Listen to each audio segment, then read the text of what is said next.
আসসালামু আলাইকুম everyone. Welcome to Fatema food store. আবারও চলে এলাম নতুন একটি রেসিপি নিয়ে। খুবই সুস্বাদু, মজাদার বাঁধাকপির রেসিপি। যারা পছন্দ করেন না তারা একবার হলেও ট্রাই করে দেখবেন। দেখুন এখানে আমি নিয়ে নিয়েছি বাঁধাকপি। এখানে একটা বাঁধাকপি কেটে অর্ধেকটা নিয়ে নিয়েছি আমি।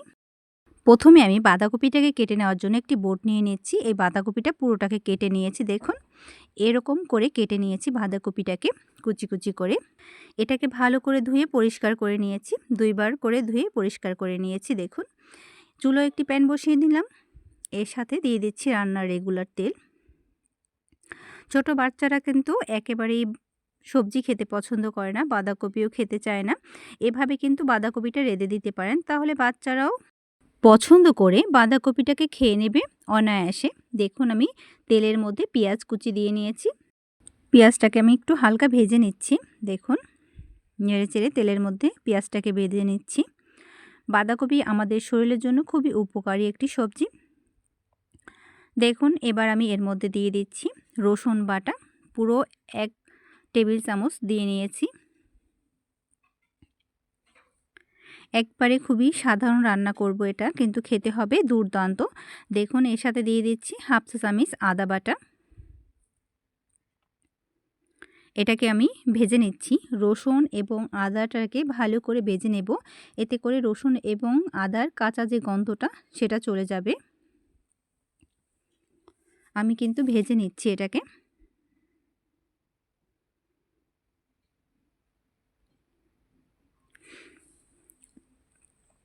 এবার আমি এর মধ্যে দিয়ে দিচ্ছি হাফ চা চামচ হলুদ গুঁড়া। দেখুন রসুন এবং আদাটাকে কিন্তু আমি ভালো করে ভেজে নিয়েছি। এর সাথে হলুদ গুঁড়া দিয়ে নিয়েছি হাফ চা চামচ। দিয়ে দিচ্ছি হাফ চা চামচ লাল মরিচের গুঁড়া। এখানে আমি কাঁচা মরিচটা একটু বেশি অ্যাড করব, এজন্য লাল মরিচের গুঁড়াটা কম দিয়েছি। দিয়ে দিচ্ছি স্বাদ অনুযায়ী লবণ। এর সাথে দিয়ে নিচ্ছি জিরা গুঁড়া হাফ চা চামচ।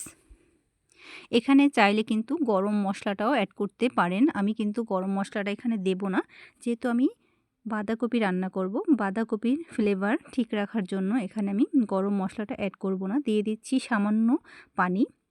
এখানে শুকনো মশলাগুলো দিয়েছি, এজন্য সামান্য পানি দিয়ে মশলাগুলোকে একটু কষিয়ে নেব। এতে করে আর শুকনো মশলাটা পুড়ে যাবে না।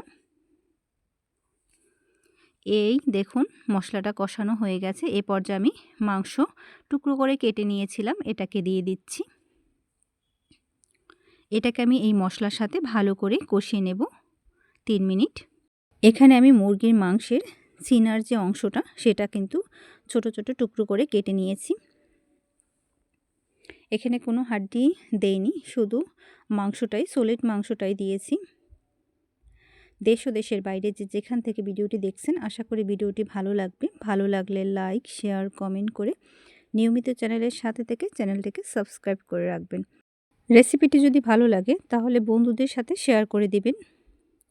দেখুন আমি নেড়েচেড়ে মাংসটাকে ভালো করে কষিয়ে নিচ্ছি। বাচ্চারা এবং বড়রা অনেকেই কিন্তু বাঁধাকপি পছন্দ করে না, তাদের কিন্তু এভাবে রেঁধে দিলে নিমেষেই খেয়ে নেবে বাঁধাকপিটাকে। আর এই সিজনে কিন্তু বাঁধাকপিটা খেতে দারুণ অন্য সিজনের থেকে। দেখুন আমি নেড়েচেড়ে মাংসটাকে কিন্তু ভালো করে কষিয়ে নিচ্ছি। এরকম করে আমি মাংসটাকে কষিয়ে নিচ্ছি। দেখুন খেয়াল করলেই বুঝতে পারবেন কতটা কষিয়ে নিয়েছি আমি মাংসটাকে।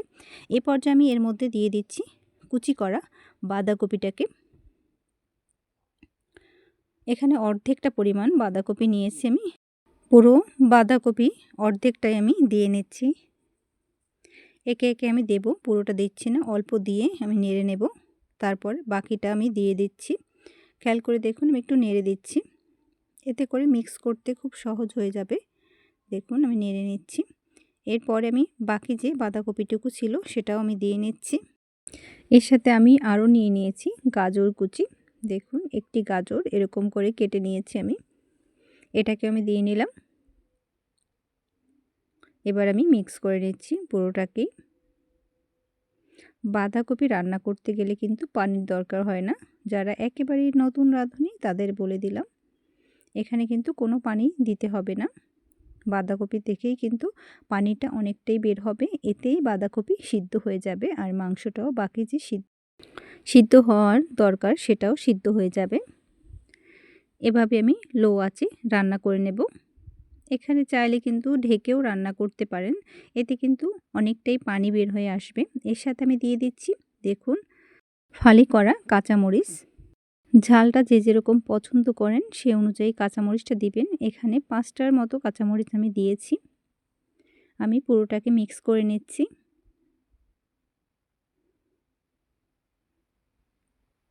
খুবই সহজ এই বাঁধাকপি রান্না, খেতে কিন্তু দুর্দান্ত হয়। রুটি, পরোটা, ভাতের সাথে দারুণ হয় খেতে। ছোট বড় এটা সকলেই পছন্দ করবে। খুবই সুস্বাদু একটা রেসিপি, তার সাথে তো স্বাস্থ্যকর। দেখুন এভাবে আমি অল্প আঁচে রান্না করে নেব। দেখুন এখানে কিন্তু বাঁধাকপি থেকে অনেকটাই পানি বের হয়ে আসছে, খেয়াল করলেই বুঝতে পারবেন। এখানে কিন্তু অনেকটাই পানি বের হয়েছে। এখানে কিন্তু আমি ঢেকে দেব না, এভাবেই রান্না করে নেব। চুলোর আঁচ মিডিয়াম টু লোতে রেখে এটাকে রান্না করলে আর ঢেকে দিতে হবে না। এই যে পানিটা বের হয়েছে এর সাথেই এভাবে অল্প আঁচে রান্না করে নিলেই পারফেক্ট সিদ্ধ হয়ে যাবে আর একেবারেই নরম হয়ে যাবে। এখনকার বাঁধাকপি কিন্তু একেবারেই নরম। অন্য সিজনে যে বাঁধাকপিটা পাওয়া যায় সেটা কিন্তু একটু শক্তটে থাকে, এটা কিন্তু সেরকম না, এটা কিন্তু নরম। দেখুন বাঁধাকপিটা কিন্তু একেবারেই নরম হয়ে গেছে। এর সাথে আমি দিয়ে দিচ্ছি ধনেপাতা কুচি আর পেঁয়াজের কলি। পেঁয়াজের কলি বলতে পেঁয়াজ পাতা বা ডাঁটা যেটা বলেন, যে আমরা এখানে পেঁয়াজের কলি বলেই এটাকে চিনি। এটাকে দিয়ে নিলাম। এবার আমি সমস্তটাকে মিক্স করে নেব। এটা দেওয়ার পর একটু নেড়েচেড়ে এটাকে তুলে নিলেই হবে। এটা সিদ্ধ হতে কিন্তু সময় লাগে না, অল্প সময়ের মধ্যে এটা নরম হয়ে যাবে। দেখুন এটা কিন্তু আমার একেবারেই রেডি হয়ে গেছে, খেয়াল করলেই বুঝতে পারবেন।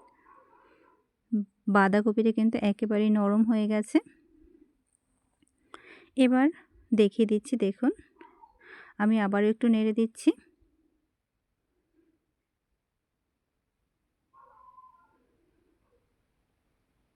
এটা কিন্তু একেবারেই রেডি। এবার আমি চুলো থেকে নামিয়ে নিচ্ছি, আমি পরিবেশন করছি। দেখুন মাশাআল্লাহ, বাঁধাকপিটা কিন্তু চমৎকার হয়েছে।